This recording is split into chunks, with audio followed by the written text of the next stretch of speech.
Tuhan, sungguh ku bersyukur Kau menyertai hidupku selama ini.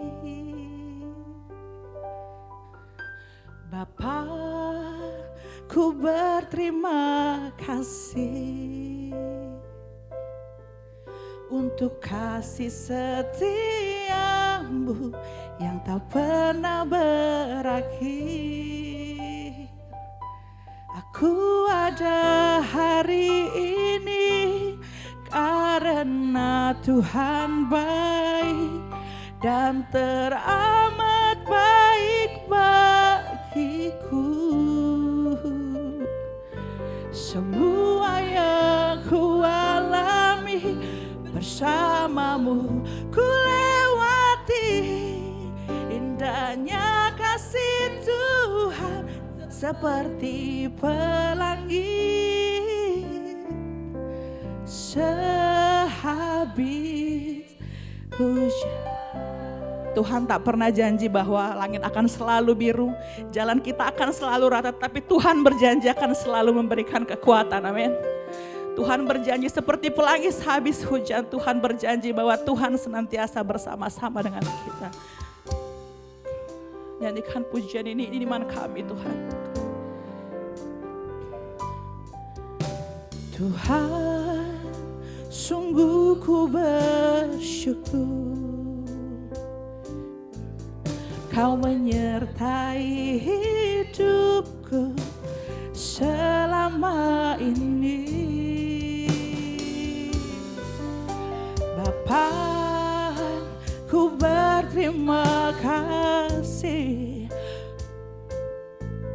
untuk kasih setiamu yang tak pernah berakhir. Aku ada hari ini karena Tuhan baik dan teramat baik bagiku.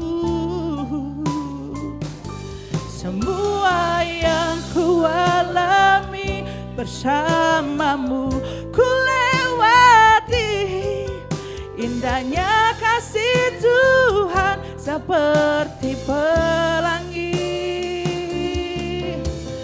sehabis hujan. Katakan dengan sepenuh hati, aku ada hari ini, amin, karena Tuhan baik dan teramat baik bagiku.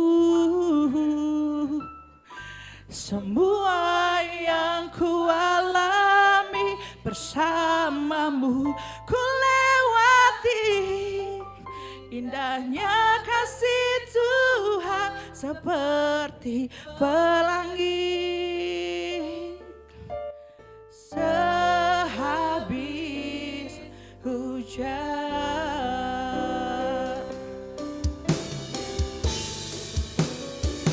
Aku ada hari ini karena Tuhan baik dan teramat baik bagiku.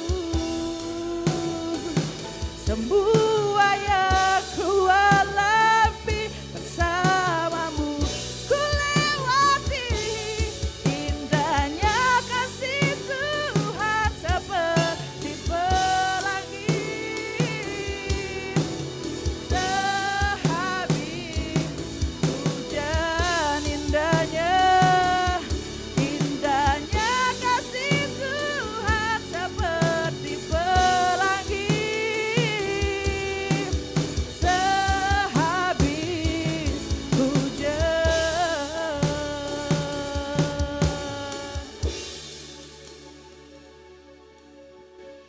Kami mengucap syukur, benar Engkau sungguh baik atas kami. Kami akan lewati semua, apapun yang terjadi. Bersamamu kami kuat Tuhan. Urapi setiap kami Bapa. Urapi kami hamba-Mu yang menyampaikan kebenaran firman. Biarlah segala sesuatu apa yang kami terima, kami renungkan, kami remakan, dan kami lakukan ya Bapa. Terima kasih Tuhan, kalau pagi hari ini kami bisa memuji-Mu dan menyembah-Mu, kami mendengarkan isi hati-Mu Bapa. Yang siap dengarkan firman, mari sama-sama kita katakan haleluya. Amin. Puji Tuhan. Shalom. Selamat pagi. Puji Tuhan. Bapak Ibu yang terkasih, kita sudah melewati di dalam puasa kita ini hari ke-17. Ya. Dan kita percaya bahwa Tuhan yang memampukan kita. Tuhan yang menguatkan kita. Tuhan yang memberikan hikmat buat kita. Apa yang harus kita lakukan. Banyak hal yang kita tidak dibuat mengerti. Tapi banyak hal yang harus kita jalani. Saya ingin membagikan sebuah kebenaran firman tentang jangan terintimidasi dengan keadaan. Apapun keadaan kita hari ini, jangan kita terintimidasi. Katakan amin. Ya, saudara, keadaan yang kita lihat terjadi, keadaan yang kita lihat terjadi dalam tahun ini, banyak hal yang sudah terjadi. Peristiwa lebih peristiwa, peperangan demi peperangan, bagaimana sebuah negeri hancur, dan kita juga melihat bagaimana sebuah kota dihancurkan, seperti Sodom dan Gomora modern. Los Angeles, satu kota, habis terbakar. Tapi jangan memberi kesempatan kepada iblis untuk menghancurkan pengharapanmu. Lihat apa visi Tuhan dalam hidupmu. Lihat segala visi Tuhan, apa yang Tuhan mau lakukan di dalam setiap kehidupan kita. Sebab itu, kalau kita memperhatikan bagaimana kehidupan kita mengalami banyak ketakutan. Kita melihat situasi dan terjadi dari ruang sisi yang gelap. Tapi coba kita belajar melihat segala sesuatu dari sisi terang Tuhan. Saudara, di situ akan diberikan hikmat, akan diberikan pengertian apa yang terjadi. Kalau satu kota mengalami kehancuran, saudara bisa melihat apa yang terjadi. Nah, sebab itu saya mau bagikan sebuah kebenaran firman tentang bagaimana setiap kita diberikan kehendak bebas untuk menentukan cara pandang kita menghadapi setiap keadaan. Gimana cara pandang kita menghadapi setiap keadaan. Dalam Bilangan 13 ayat 17 sampai 21, mari kita buka. Bilangan 13 ayat 17 sampai 21, demikian bunyi firman Tuhan. Maka Musa menyuruh mereka untuk mengintai tanah Kanaan. Katanya kepada mereka, pergilah dari sini ke tanah Negeb dan naiklah ke pegunungan dan amatilah bagaimana keadaan negeri itu. Ya. Apakah bangsa yang mendiaminya kuat atau lemah? Apakah mereka sedikit atau banyak? Ya. Dan bagaimana negeri yang didiaminya? Apakah baik atau buruk? Baikkah atau buruk? Bagaimana kota-kota yang didiaminya? Apakah mereka diam di tempat-tempat yang terbuka atau di tempat-tempat yang berkubu? Dan bagaimana tanah itu? Perhatikan, bagaimana tanah itu? Apakah gemuk atau kurus? Ya. Apakah ada di sana Adakah pertumbuhan di sana? Tabahkanlah hatimu dan bawalah sedikit dari hasil negeri itu. Waktu itu ialah musim hulu hasil anggur. Saudara lihat, Mereka pergi ke sana, lalu mengintai negeri itu mulai dari padang gurun Zin sampai ke Rehob, ke jalan yang menuju Hamat. saudara perhatikan. Lalu ayat ini berkata, amat-amatilah. Ya. Amat-amatilah di ayat ke-18, coba perhatikan lagi ya. Terus intai ayat 17. Intai, amat-amati, lihat keadaan situasi. Nah, saya mau sampaikan. Amat-amati, intai apa yang terjadi di kota itu, gemukah, kuruskah, adakah pohon, adakah buah-buah di situ, adakah pertumbuhan di situ. Saudara lihat, 2024 sudah menjadi pelajaran bagi kita. Amati. Setiap keluarga, setiap pribadi, apakah ada pertumbuhan di situ? Apakah ada kehidupan di situ? Apakah tanahnya gemuk? Apakah tanahnya kurus? Apakah rugi? Apakah bangkrut? Apakah di situ ada suatu berkat? Apakah keluarga? Apakah di situ, di sini dikatakan, ya,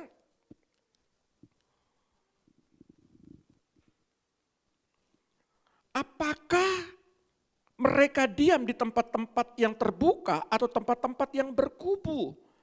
Nah, lihat, apakah kalau tempat berkubu itu di dalam konotasi saya, apakah di dalam keluarga itu membangun benteng kehidupan, benteng doa apa tidak? Perhatikan, amat-amati. Perhatikan, intai keadaan keluargamu. Musa mengatakan kepada mereka. Saudara lihat. Lalu ayat 25 ini penting sekali. Ayat 25, sesudah lewat 40 hari, pulanglah mereka dari pengintaian negeri itu. Saudara lihat, pelajaran yang sangat berharga dalam kitab ini tentang visi ke depan bersama Tuhan. Bagaimana kita bersikap kepada Tuhan dalam menghadapi keadaan yang terjadi tahun 2025. Renungkan, evaluasi. Berapa hari dikatakan di sana? 40 hari mereka mengintai. Saudara masuk dalam puasa ini. 40 hari. Tolong amati. Evaluasi diri. Evaluasi keadaanmu. Renungkan apa yang sudah terjadi. Dan jangan ulang lagi. Saudara lihat perjalanan 12 pengintai ini menentukan 12 disuruh mengamati.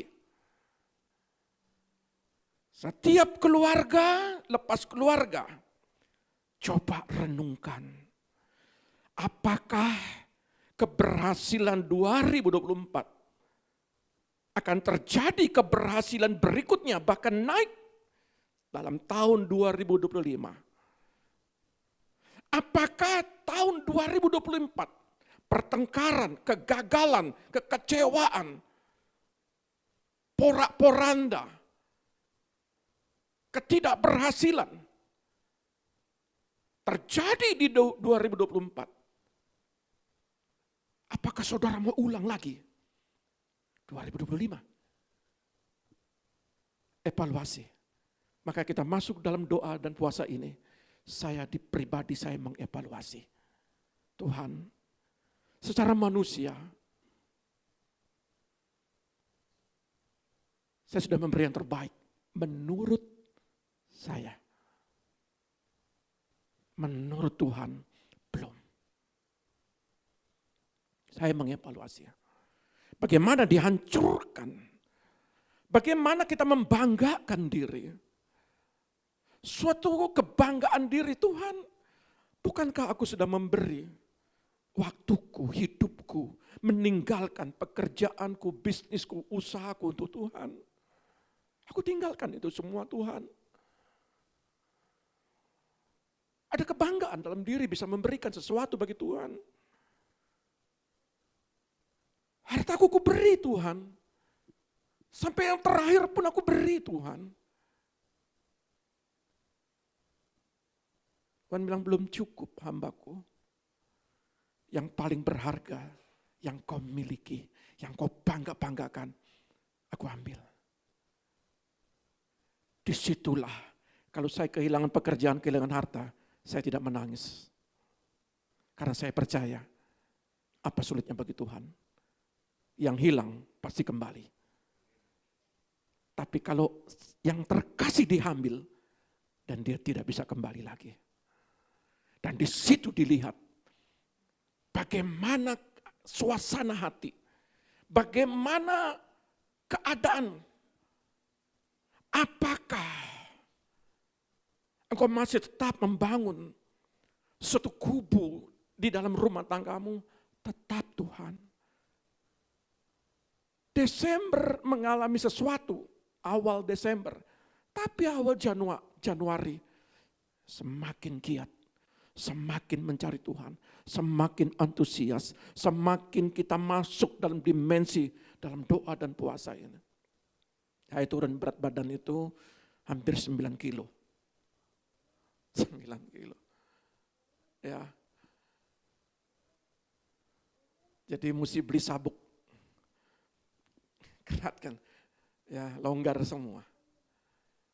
Artinya, di saat kehilangan pun Tuhan, aku semakin cinta Tuhan. Semakin mengasihi Tuhan. Karena banyak jiwa. Di dalam visi ke depan, ada jiwa-jiwa yang harus kita selamatkan. Lalu, yang poin pertama adalah tantangan yang dihadapi ke depan. Sekali lagi, saudara perhatikan dalam ayat 27 sampai 29, ayat 29-nya. Ayat 27 sampai 29. Mereka menceritakan kepadanya, kami sudah masuk ke negeri kemana kau suruh kami, dan memang negeri itu berlimpah. Memang negeri itu berlimpah-limpah susu dan madunya. Dan inilah hasilnya. Ini buktinya. Hanya bangsa yang diam di negeri itu kuat-kuat, dan kota-kotanya berkubu dan sangat besar. Juga keturunan Enak telah kami lihat di sana. Orang Amalek diam di tanah Negeb, orang Het, orang Yebus dan orang Amori diam di pegunungan. Orang Kanaan diam sepanjang laut dan sepanjang tepi sungai Yordan. Saudara lihat, di dalam ayat ini saya mau sampaikan janji Tuhan, ayat 27, penuh dengan susu dan madu. Janji Tuhan bagi kita, saudara baca firman, bahkan saudara yakin seyakin-yakinnya bahwa Tuhan pasti memberkati saya. Semua pasti berkata demikian. Ya, saya setuju dengan ayat ini. Lalu di ayat ke-28, untuk mencapai janji itu memang ada tantangan. Tantangan itu kalau saudara perhatikan baik-baik ya, tantangan Abraham sudah dapat anak, mesti mengorbankan Ishak. Semua nabi-nabi, semua orang-orang hebat, masing-masing punya tantangan, punya pergumulan sendiri. Kalau kita lihat Lot menghadapi Sodom dan Gomora, pertama makmur, dia pilih Sodom dan Gomora itu dekat dengan Sungai Yordan, dia pilih yang subur. Ya, tapi ketika dia hadapi apa? Api turun, membakar habis. Ya, sama seperti Los Angeles, habis. Lalu tantangan berikutnya Yakub. Tuhan memberkati engkau menjadi kepala. Adikmu, kakakmu akan menyembah engkau. Banyak bangsa-bangsa yang akan memberkatimu. Kalau yang mengutuk engkau, maka mereka akan terima kutuk. Itu janji Tuhan. Tapi dia menghadapi situasi real, situasi nyata. Dia dikejar-kejar Esau, bahkan mau dibunuh Esau. Abraham punya keadaan yang paling sensitif, terjepit, harus mengorbankan anak. Lalu Ayub juga demikian. Daud menghadapi Goliat, itu tantangan. Lalu kalau kita perhatikan dalam ayat ini, ya, Ayub menghadapi penyakit. Semua kategori ini mereka mempunyai tantangan sendiri. Sama seperti 12 pengintai yang dilihat itu keturunan Enak. Apa yang saudara lihat? Ya, di berikutnya ayat 29 dikatakan tanah Negeb. Tanah Negeb itu padang pasir. Ada persoalan. Mereka mau tinggal di tanah Negeb, ada persoalan. Kalau saya konotasikan. Mereka tinggal di pegunungan, itu tanah subur. Yang rimbun. Yang banyak pepohonannya. Banyak kehidupan di situ, di pegunungan. Dikuasai. Bahkan sepanjang laut, apa yang dihasilkan oleh laut punya juga tantangan. Sepanjang tepi sungai Yordan, semua ini diduduki oleh orang-orang yang dikatakan di sini. Ya.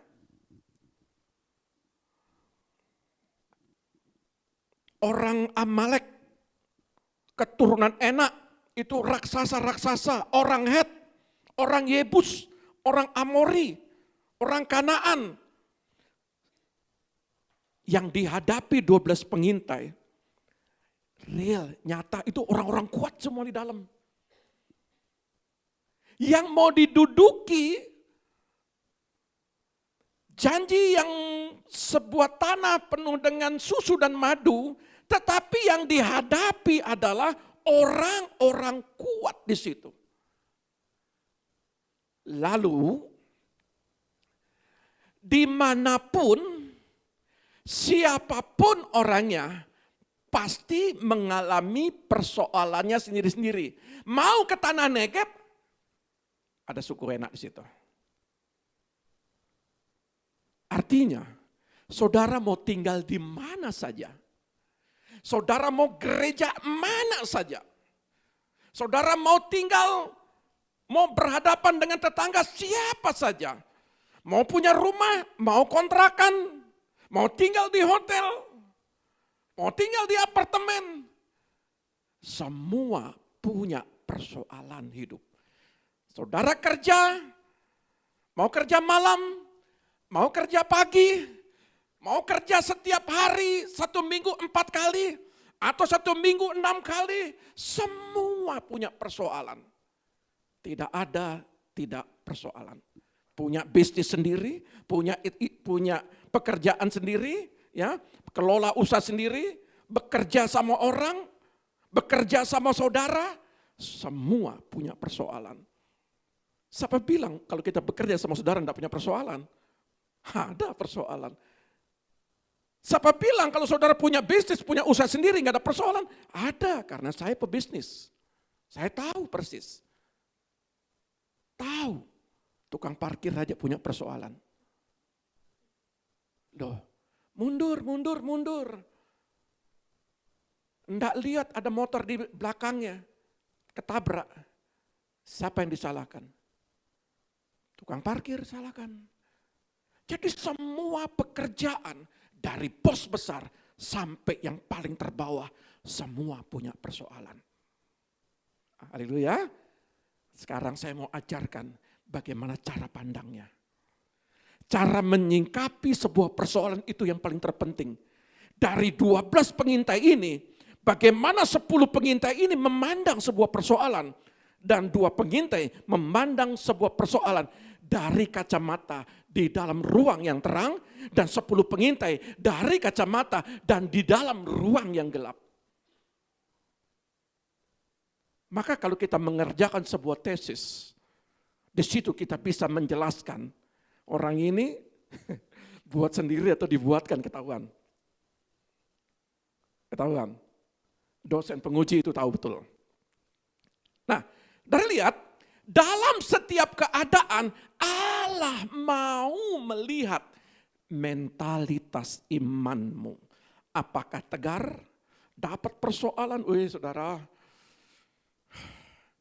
hari-hari ini, kalau kemarin saya hancur hati juga ya, lihat foto-foto, lihat acara ulang tahun ibunya, ulang tahun saya, ulang tahun perkawinan, ya, tidak diucapkan oleh anak kami yang terkasih, nangis lagi, terus nangis lagi, ya, hancur hati memang, tegar, kokoh, kuat. Apakah kita bersungut-sungut? Dua pilihan. Peristiwa ini mengajarkan kita, ya, cara pandang Kaleb. Kalau yang pertama tadi, ya, tantangan yang dihadapi ke depan, 12 pengintai. Ini loh tantangannya. Dia kasih tahu berita, ini loh hasilnya. Tetapi tantangannya ini. Lalu cara menjelaskan dari sudut pandang Kaleb kita dapatkan. Saudara lihat. Ya. Tolong diklik. Bilangan 13 ayat 30. Ayat 30. Kemudian Kaleb mencoba menenteramkan hati bangsa itu di hadapan Musa.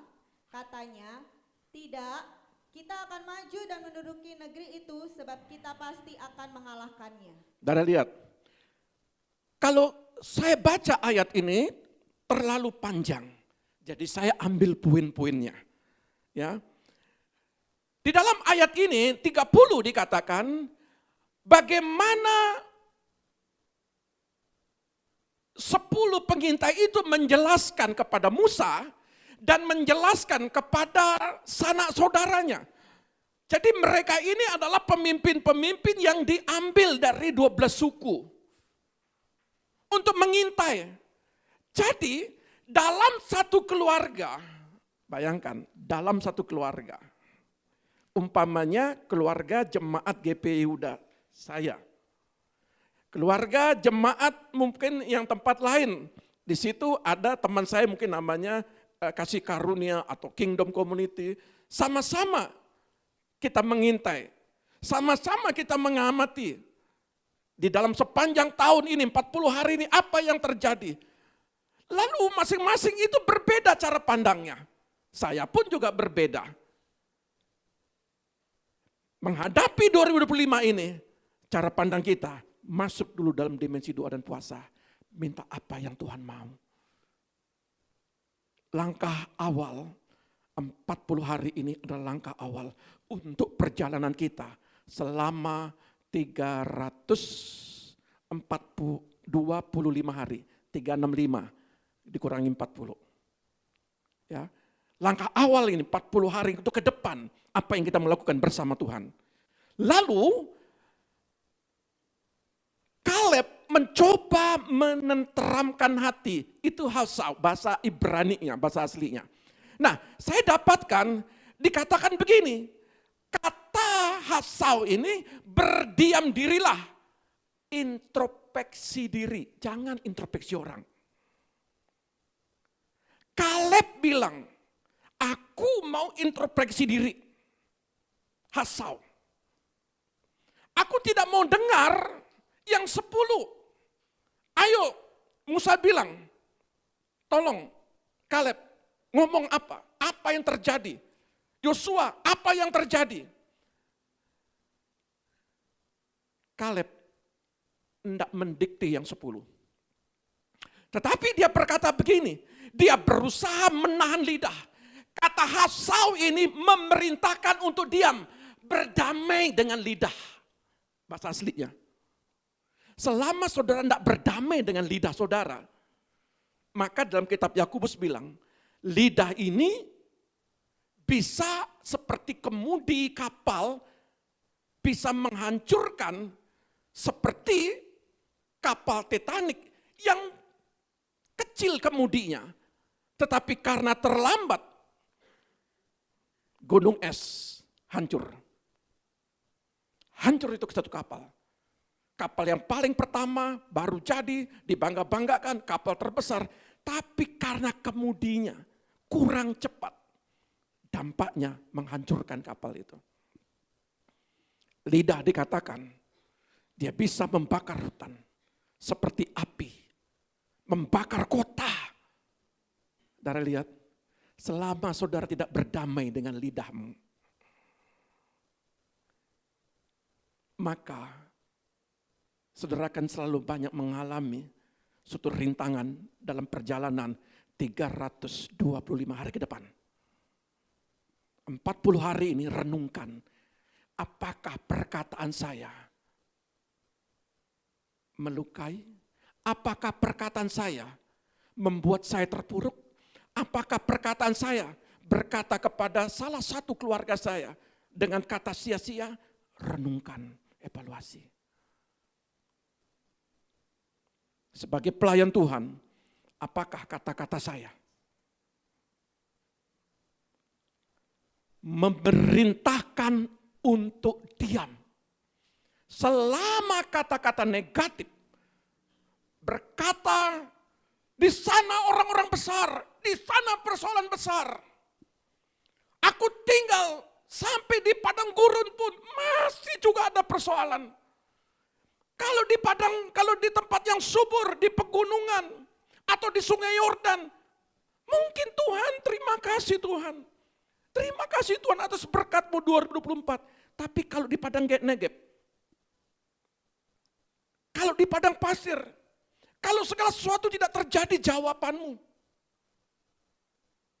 bagaimana lidahmu berkata-kata? Menentukan.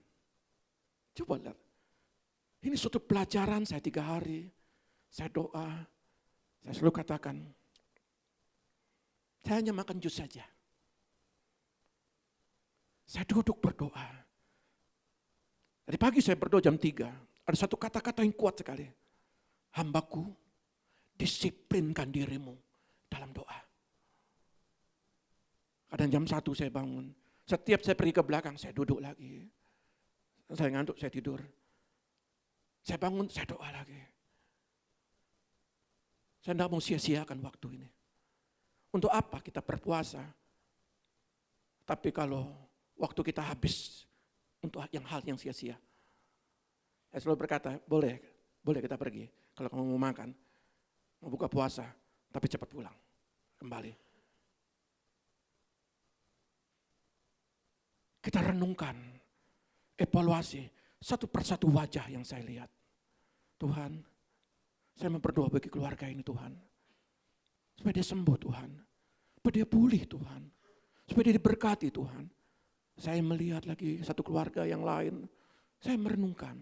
Saya tidak lihat raksasa. Saya tidak lihat suku Enak. Saya tidak lihat suku Amori. Orang-orang kuat. Masalah-masalah yang besar. Saya tidak mau dicekokin dalam doa dan puasa ini. Masalah yang besar. Saya percaya setiap masalah pasti akan selesai. Kita perhatikan. 2 pengintai ini. Dia enggak mau. Dia maunya Hafsah. Dia mencoba mententramkan hatinya. Karena dia sudah belajar hatinya itu tentram. Dia belajar. 40 tahun di padang gurun. Mereka sudah belajar di sini. Keturunan daripada Yosua dan Kaleb. Kita lihat. 30 dalam terjemahan bahasa Indonesia sehari-hari. Tetapi Kaleb menenangkan hati orang-orang yang mengeluh, perhatikan, mengeluh kepada Musa. Di ayat 30.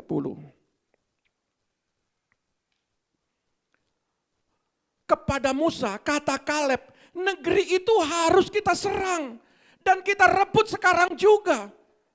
325 hari ke depan di dalam perenungan kita, saya mau katakan kepada setiap keluarga, 325 hari ke depan, saudara maju, saudara kuat, saudara pasti menang, saudara pasti pulih, saudara pasti sembuh, saudara pasti diberkati, maju terus. Ini perkataan Kaleb. Jangan lihat yang kemarin. Perenungan 40 hari ini. Apa yang saudara dapatkan? Kita rebut sekarang juga. Kita adalah pemenang, bahkan lebih daripada pemenang, itu kata firman.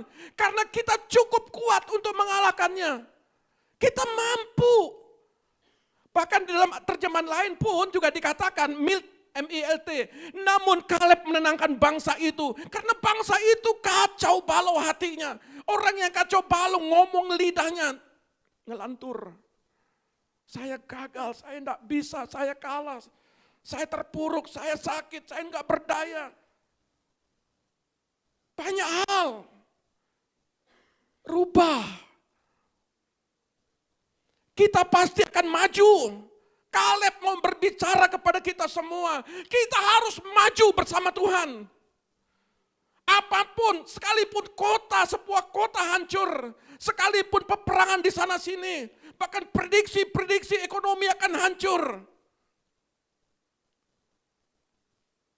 Saya mau katakan lewat peristiwa ini, apapun yang terjadi, mau padang gurun, mau tanah subur, mau sungai di Yordan, tanah di sungai Yordan, itu tanah yang mengalir airnya. Makanya Lot memilih itu, karena subur. Nah, oleh sebab itu, bagaimana sekarang cara pandang 10 pengintai? Perlu kita pelajari juga. 10 pengintai ini, dalam bilangan 13 ayat 31 sampai 33. Ayat 31 sampai 33. Tetapi orang-orang yang pergi ke sana, Ini ngomong mereka ya. Terus bersama-sama dengan dia berkata, kita tidak dapat maju menyerang bangsa itu karena mereka lebih kuat. Juga mereka menyampaikan kepada orang Israel kabar busuk tentang negeri yang diintai mereka dengan berkata, negeri yang telah kami lalui untuk diintai adalah suatu negeri yang memakan penduduknya, dan semua orang yang kami lihat di sana adalah orang-orang yang tinggi-tinggi perawakannya. Saudara lihat, di ayat 31 ini mereka terintimidasi, pikirannya terintimidasi. Bahkan di sini dikatakan orang-orang yang di sana, ya, kita tidak dapat maju menyerang bangsa itu karena mereka lebih kuat daripada kita. Mereka lebih kuat. Persoalan lebih kuat. Ada banyak dalam diri kita. Kita selalu berkata dalam diri kita. Menghadapi sebuah persoalan, gak ada jalan keluar Tuhan. Persoalanku seperti ini Tuhan. Siapa yang tolong saya Tuhan? Siapa yang membelas kasihan kepada saya Tuhan? Dan di dalam pikiran kita lebih condong persoalan jauh lebih kuat. Cara pandang 10 pengintai. Yang kedua, selalu mendengar berita buruk. 32. Mereka menyampaikan kepada orang Israel kabar busuk tentang negeri yang dicintai. Negeri yang kami lalui, yang kami intai itu suatu negeri yang memakan penduduknya. Semua orang yang kami lihat di sana adalah orang-orang yang tinggi-tinggi, perawakannya raksasa-raksasa. Saudara punya persoalan, lebih baik saudara menceritakan bagaimana Tuhan memberkati saudara. Bagaimana cara Tuhan menolong saudara. 2024 masa lalu, kubur sudah. Apa yang terjadi? Saudara lihat 2025. Bagaimana mulai start dari tanggal 1, tanggal 2, dan seterusnya. Saudara lihat, perhatikan. Biarlah itu menjadi konsumsi di dalam pendengaranmu. Dan ketika saudara bersaksi kepada siapapun, saudara saksikan Tuhan itu baik. Sampai tanggal 31, tanggal 1 pun saya selalu memberitakan bagaimana rasa kehilangan itu tidak saya terlalu tonjolkan. Saya tidak tonjolkan bagaimana detik-detik terakhir di rumah sakit. Setiap detik, setiap menit saya tidak tonjolkan itu. persoalan-persoalan hidup itu saya tidak tampilkan kepada jemaat. Yang saya tampilkan adalah bagaimana kemampuan dan kekuatan di tengah-tengah ketidakmengertian. Lalu saudara-saudara saya bilang, waduh, ulang tahunmu tahun 2019 itu ada di Instagram, dikasih ibunya. Itu ciuman terakhir saat ulang tahun putung. Tapi saya bilang sama saudara saya, belajar mengerti di tengah ketidakmengertian. Mari masuk. Ya, tolong. Saudara lihat, belajar mengerti di tengah ketidakmengertian. Saya memperdengarkan kepada saudara bagaimana saudara harus kuat menghadapi kehilangan segala sesuatu yang paling berharga. Kalau saudara kehilangan waktu, saudara kehilangan tenaga, saudara kehilangan perasaan, saudara bisa kembalikan itu dengan mudah. Tapi kalau kehilangan yang berharga, saudara tidak bisa balik pulang. Tidak bisa bilang, Tuhan, tolong balikkan Tuhan. Tidak bisa. Tapi kalau membalikkan harga diri, mudah, tergantung saudara. Setuju? Saudara lihat, mendengar berita buruk yang 33a, selalu melihat masalah jauh lebih besar 33-nya. Ayat 33. Jika kami lihat di sana orang-orang raksasa, orang-orang enak yang berasal dari orang-orang raksasa. Coba lihat orang-orang raksasa, dan lihat. Dan kami lihat diri kami seperti belalang, dan demikian juga mereka terhadap kami. Dan lihat, di dalam pikirannya yang dia lihat masalah. Anda lihat susu dan madunya seperti Kaleb. Anda lihat janji Tuhan. Tapi yang dia lihat masalah, bahkan di ayat 33b, dia memperkatakan sia-sia, melemahkan diri sendiri.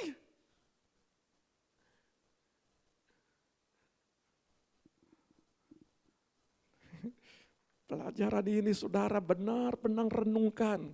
Apa yang pernah kau katakan lewat lidahmu? Ayo renungkan. Kenapa sampai hari ini terjadi? Semua karena perkataan kita. Renungkan baik-baik.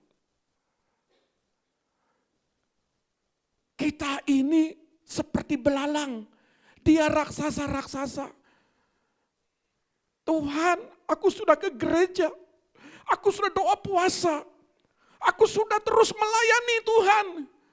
Tapi masalah jauh lebih besar yang terjadi. Dan kita selalu menganggap kita ini belalang. Kecil di hadapan Tuhan.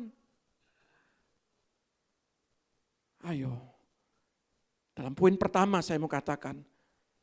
Bagaimana Tuhan memberikan kehendak bebas untuk kita memilih. Bagaimana cara kita menyelesaikan keadaan kita. Maka judul saya berkatakan, jangan pernah terintimidasi dengan keadaan. Saudara mau lihat apa ke depan ini? Mau lihat apa ke depan? Ayo, cobalah. Saya mengajak kita merenungkan dalam puasa ini. Saya membawa bagi saudara, ayo maju. Kita sanggup mengalahkan segala badai persoalan padang gurun. Apapun yang terjadi, kita maju, kita kuat. Karena Tuhan ada di pihak kita. Karena kita membangun, perhatikan apakah dia di tempat terbuka, apakah dia tempat berkubu. Kami membangun tempat berkubu. Kami membangun doa-doa, ada pendoa-pendoa. Setiap Kamis kami berdoa, setiap Selasa dan Jumat kami berdoa dalam Zoom. Berdoa bagi jemaat-jemaat. Kita percaya ada pendoa-pendoa, barisan pendoa yang selalu memohon belas pengasihan, memohon pertolongan Tuhan. Ya, yang Jakarta berkata begini, jam 4 pagi, jam 5 pagi, berarti kami harus bangun jam 4. Iya. Jadi setengah 4 mereka bangun. Yang di Dubai jam 1. Ya, sama seperti Los Angeles. Dan di Papua jam 6. di kita jam 5 ambil tengah-tengah. Ya. Kalau kita mundur jam 6, kasihan di Dubai bisa jam 2 nanti. Kami membangun semua itu kubu-kubu itu. Saudara lihat, karena kami ingin memperdengarkan firman. Kami ingin mau supaya saudara jangan berkata sia-sia. Lalu, di dalam kesimpulan ini sangat penting sekali. Saya banyak dapat tentang kesimpulan ini. Ayo kita buka dalam kesimpulan. Di dalam Bilangan 14, cara pandang 10 pengintai, karena mereka pemimpin dari masing-masing keluarga, dia mempengaruhi orang lain. Jadi kalau satu pemimpin di dalam satu keluarga, satu pemimpin di dalam satu komsel, satu pemimpin di dalam satu wadah gereja, berpikir positif, maka positif semua. Berpikir hal-hal yang negatif akan berpengaruh semua. Ini sama. Satu pemimpin, satu pengintai mengepalai setiap berapa ribu anggota keluarga. Satu orang ngomong tambah 10 orang ngomong, enggak babak belur itu. Sampai dikatakan, coba kita lihat ayat 1 dan 2. Bilangan pasal 14 ayat 1 dan 2, pemberontakan umat Israel. Lalu segenap umat itu mengeluarkan suara nyaring, dan bangsa itu menangis pada malam itu. Bersungut-sungutlah semua orang Israel kepada Musa dan Harun, dan segenap umat itu berkata kepada mereka, sekiranya kami mati di tanah Mesir atau di padang gurun ini. Cara lihat, saya bukakan dalam terjemahan asli. Supaya bukan kata saya. Kalau kita baca dalam terjemahan aslinya, saudara tahu kata bersungut-sungut itu. Bukan dalam pikiran saya yang tahu persoalan jemaat. Kita lihat dalam bahasa aslinya. Kata bersungut-sungut itu mengeluh panjang malam. Nggak habis-habis mengeluh. Bahkan dikatakan tetap bertahan dalam rasa dendam, marah, kecewa, tidak puas. Menggerutu, tetap berlama-lama, permanen. Itu mengeluh. Jadi sini saya dibuat mengerti. 10 pengintai itu menggambarkan konotasi jemaat menghadapi padang gurun. Ketika dia ada di sungai Yordan, sungai yang subur, masih nggak mengeluh. Ternyata orang diberkati banyak tuntutannya. Dan di situ juga dia mengeluh. Berapapun yang dikasih, tetap mengeluh. Jangan pikir hanya di padang gurun. Nggak ada roti, nggak ada makanan. Ternyata juga mengeluh ini suatu varian. Bukan bicara penyakit. Ya, bukan bicara tentang COVID-19. Ternyata COVID-19 itu ada varian-varian baru. Ternyata mengeluh, bersungut-sungut. Ya, bersungut-sungut itu lon. Mengeluh sepanjang malam. Ngedumel, ngomel. Itu dalam terjemahan lainnya. Nggak puas. Kubur 2024. Jangan kau bawa 2025 ini, tahun ini. Rasa tidak puasmu di masa lalu. Kubur. Apa yang terjadi? Kata bersungut-sungut itu. Semua, coba lihat, gara-gara 10 orang. Semua keluarga, masing-masing 10. Kalau satu keluarga, ini kan 3 juta yang dibawa ini. Bangsa Israel ini. Berapa banyak yang sudah mati di padang gurun. Kalau anggaplah sisa umpamanya 2 juta. Bagi 12. Anggaplah 1 juta. Anggaplah 100.000. Satu keluarga, anggaplah. Bayangkan, kalau satu keluarga, di situ ada 5 anak, ada 4 anak. Kalau suami, kepala rumah tangga, ingat, ini kepala, bukan istri, bukan anak. Kalau kepalanya mengeluh, ngomel, gak puas, kecewa, berpengaruh kepada istri dan anak-anak. Berpengaruh. Papa saya sudah tidak ada. Siapa imam di situ? Saya belum menikah. Siapa imam di situ? Saudara. Ada keluarga di situ, ada adik saya, ada saudara saya. Dampak kita tidak menguasai lidah akan mempengaruhi seisi rumah. Kata Lon, paham ya dengan bahasa asli ya. Jadi bukan titipan, tapi saya belajar bahasa asli supaya saudara memahami. Dan cara pandang dua pengintai membuka diri untuk visi Tuhan bekerja. Ayat 6-9.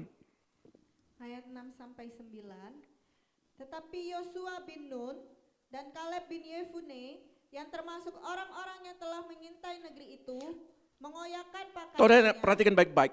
Mengoyakkan pakaiannya, harga diri. Mengoyakkan pakaian itu kebanggaan diri. Dia koyakkan itu, jubahnya dia koyakkan. Jadi cara daripada Yosua dan Kaleb ini, yang paling pertama kalau engkau mau melihat janji Tuhan, buang harga diri itu. Jangan pertahankan harga diri. Jangan bela hatimu. Jangan bela perasaanmu, koyakkan itu. Ini dia ayatnya. Terus? Dan berkata kepada segenap umat Israel, negeri yang kami lalui untuk diintai itu adalah luar biasa. Luar biasa baiknya. Kalau saudara dipulihkan, maka kata-katanya pulih, kata-katanya hebat. Terus? Jika Tuhan berkenan kepada kita, jika Tuhan berkenan, maka Ia akan membawa kita masuk ke negeri itu dan akan memberikannya kepada kita, suatu negeri yang berlimpah-limpah susu dan madunya. Makanya saya masuk dalam dimensi puasa dan doa 40 hari ini. Minta perkenanan Tuhan. Bukan minta pola pikir kita, cara kita menyelesaikan masalah, cara kita menghadapi sesuatu. Bagi pekerjaan, usaha, pendidikan, pelayanan. Kita minta perkenanan Tuhan. Jangan gugat intelektual kami. Saya nggak mau 2025 kami, 2025 ini, saya mengandalkan kemampuan intelektual. Enggak, saya mengandalkan Tuhan. Masuk dalam dimensinya. Saudara lihat. Yang ketiga, segala sesuatu dari cara berpikir dan tindakan kita ada konsekuensinya. Setiap dosa persungutan berhenti dan minta pengampunan Tuhan. Kenapa di poin ketiga ini? Kesimpulan dari 10 pengintai, kesimpulan dari 2 pengintai, lalu Tuhan berfirman. Ayat 18, mari kita lihat. Ayat 18, Tuhan itu berpanjangan sabar dan kasih setianya berlimpah-limpah. Ia mengampuni kesalahan dan pelanggaran, tetapi sekali-kali tidak membebaskan orang yang bersalah dari hukuman. Bahkan ia membalaskan kesalahan bapa kepada anak-anaknya, kepada keturunan yang ketiga dan keempat. Ampunilah kiranya kesalahan bangsa ini sesuai dengan kebesaran kasih setiamu, seperti engkau telah mengampuni bangsa ini mulai dari Mesir sampai kemari. Berfirmanlah Tuhan, aku mengampuninya sesuai dengan permintaanmu. Lihat, Musa minta pengampunan buat 10 pengintai dan saudara-saudaranya. Dia katakan, Tuhan, bagaimana nanti yang di dalam Tuhan kalau engkau membinasakan 10 pengintai ini berikut saudara-saudaranya? Apa kata mereka? Lalu Musa minta belas pengasihan, minta pengampunan. Maka di ayat berikutnya, aku mengampunimu. Saudara tahu? Apa yang kau lakukan? Apa yang kau perbuat? Saudara perhatikan baik-baik. Apa yang kau lakukan, apa yang kau perkatakan, apa yang kau perbuat, bukan dampaknya kepada dirimu sendiri. anak, generasi ketiga, generasi keempat.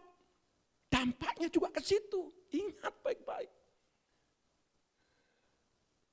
Kita kan tidak mau kegagalan dalam diri kita berdampak kepada anak-anak kita. Ayo, mari kita baca ayat dengan baik-baik. Secara jernih lah kita melihat. Jangan ngomong pendeta yang ngomong, kita renungkan firman ini, benar enggak? Maka dalam hal itu ada Musa di tengah-tengah rombongan keluarga 10 suku.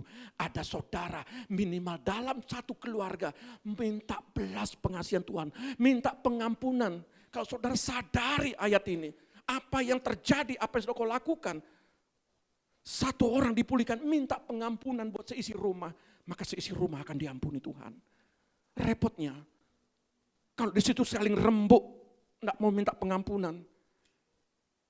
Dampaknya besar sekali. Maka pikirkan baik-baik dalam bertindak. Minta ampun. Tetapi jangan berulang-ulang maksudnya. Melakukan lagi dan tetap bertahan. Tidak mau. Pikir baik-baik dalam bertindak. Minta ampun. Tetapi terus berulang-ulang melakukan lagi. Dan tetap bertahan. Tidak mau berubah. Ada harga yang harus akan dibayar. Apa itu? Perhatikan. 22. Ayat 22. Semua orang yang telah melihat kemuliaanku dan tanda-tanda mujizat yang kuperbuat di Mesir dan di padang gurun, namun telah 10 kali mencobai aku dan tidak mau mendengarkan suaraku, pastilah tidak akan melihat negeri yang kujanjikan dengan bersumpah kepada nenek moyang mereka. Semua yang menista aku tidak akan melihatnya. Saudara lihat, sudah minta ampun, masih lagi buat ulang-ulang lagi. Dikatakan 10 kali. Oh, Tuhan ampuni. Di padang gurun sampai terus dia lakukan lagi. Ingat segala sesuatu. Maka saya mau sampaikan kepada kita semua di tempat ini. Kalau di dalam 22 dan 23, kalau kita tidak mau melakukan suatu perubahan, kita cukup mahal untuk membayar harga. Di dalam terjemahan lain, saya mau bagikan dalam ayat ini. Ya. Dan orang-orang ini yang telah melihat kemuliaanku dan mujizat-mujizat yang kulakukan di Mesir, di padang gurun, namun sudah 10 kali menolak aku. Mereka tidak mau mempercayakan diri. Berarti bukan mengeluh saja.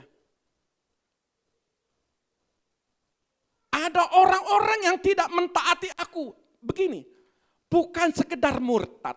Bukan sekedar meninggalkan iman Kristiani. Bukan sekedar itu. Jadi maksud dari ayat 22 ini, saya baca terus, lihat terusnya apa maksudnya. Saya masuk dalam dimensi doa. Konotasi ini bukan orang-orang yang murtad, yang meninggalkan Yesus. Bukan sekedar itu. Tetapi yang tidak mau mempercayakan dirinya, selalu melihat yang negatif, selalu melihat mengeluh kejadian demi kejadian. Dia menyesali diri saya, menyesali dirinya. Ini maksud ayat ini. Maka dikatakan di sini, tidak seorang pun dari mereka itu akan melihat negeri yang telah kujanjikan kepada nenek moyang mereka. Makanya kenapa kita selalu kehidupan sepertinya kita menikmati susu dan madu, tapi tidak menurut ukuran Tuhan. Saudara lihat, ini bisa juga berbicara tentang Yerusalem baru, bukan Yerusalem yang di bumi. Ada banyak orang yang meninggalkan Tuhan, bahkan orang yang mengeluh, tidak percaya lagi kepada Tuhan. Ingat, tidak seorang pun dari mereka akan melihat Yerusalem baru.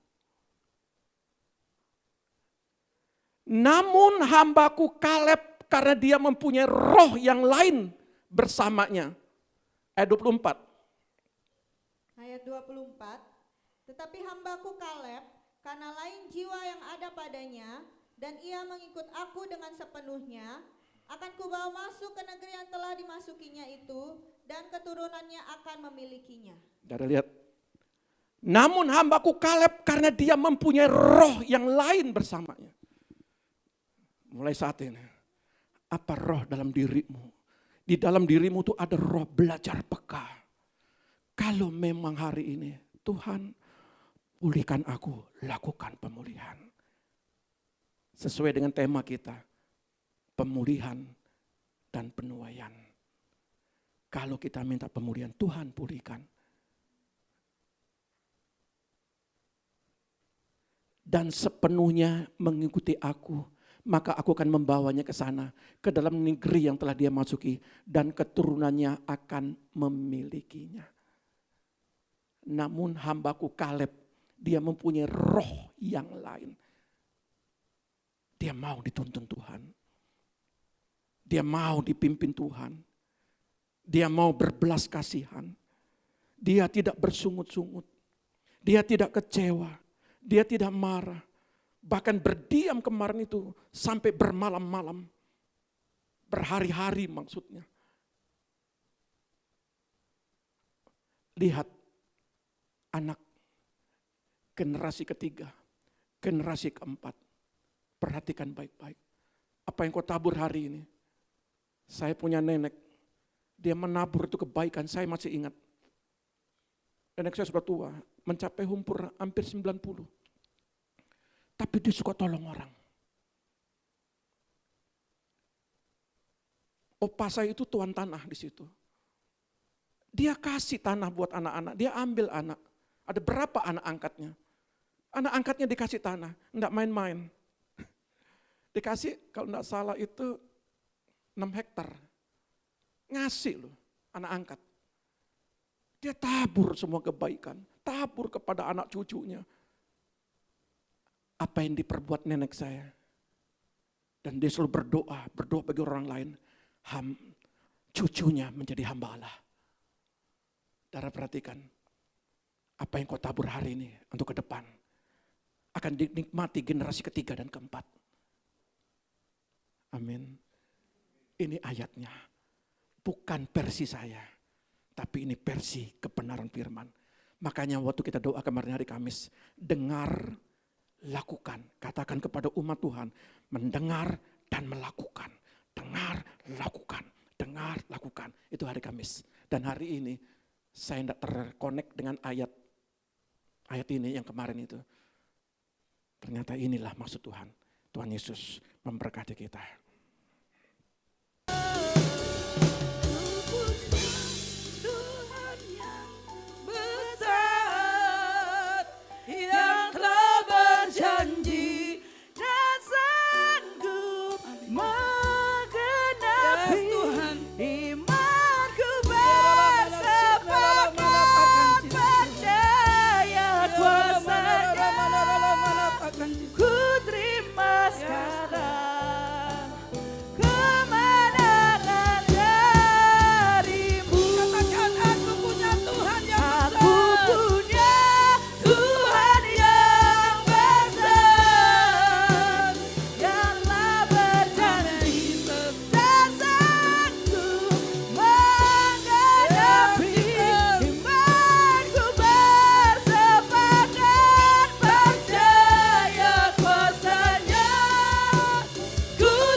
kami adalah Allah yang dahsyat, Allah yang besar, Allah yang tidak terbatas, Allah yang lebih berkuasa dari Allah manapun juga. Allah kami adalah yang terbesar. Itu sebabnya kami percaya ya Tuhan, yang tidak pernah dilihat oleh mata, yang tidak pernah timbul di dalam hati, itu yang Kau siapkan bagi setiap kami. Kami dipulihkan, Kami diberkati. Karyamu ajaib bagi setiap kami. Yang percaya katakan haleluya. Amin. Amin.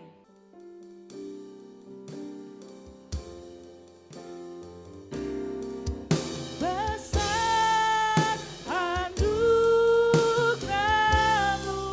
berlimpah, berlimpah kasih-Mu. Semakin hari semakin bertambah, besar anugerah, besar anugerah-Mu, berlimpah kasih-Mu. Semakin hari semakin bertambah, besar anugerah-Mu. Semakin hari, Semakin hari semakin bertambah, besar anugerah-Mu.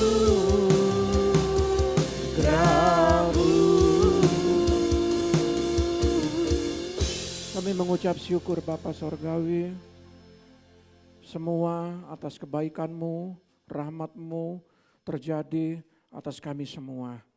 Bapa, Engkau sudah membawa kami ke tempat ini dengan selamat, antar kami pulang dengan selamat, tanpa kekurangan satu apapun. Angkat kedua tangan-Mu, terimalah berkat Tuhan. Wajah Tuhan menyinari engkau mulai hari ini sampai selama-lamanya. Kalau demikian, keluargamu akan menikmati segala kebaikan Tuhan. Ya, keluargamu diberkati, anak-anakmu diberkati, kesehatanmu diberkati, pendidikanmu diberkati, lumbung-lumbungmu akan diberkati juga.